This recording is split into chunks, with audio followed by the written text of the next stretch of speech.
Welcome.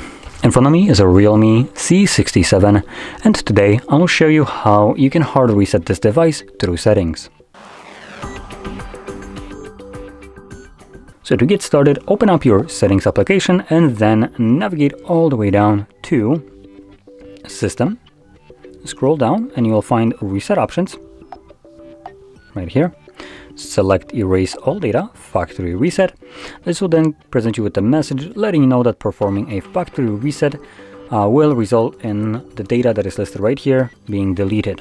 So if there's anything from that list that you want to preserve, maybe things like photos, music, or user data, make a copy of it to something else like your computer, obviously before you begin. Otherwise, this will be deleted and this cannot be undone. Now, that being said, assuming you have already made a backup or you just simply don't want to, you can select Erase All Data. If you have some kind of screen lock, you will need to confirm it right over here. Oops, there we go. And then select Erase All Data once more, which will now begin factory resetting your phone. Now, this process will take a couple minutes to finish up, and once it's completed, we will be presented with Android setup screen. So I'll be back once that is visible for me.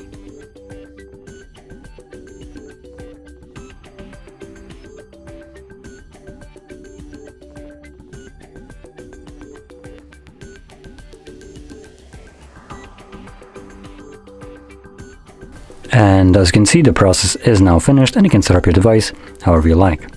So if you found this video helpful, don't forget to hit like, subscribe, and thanks for watching.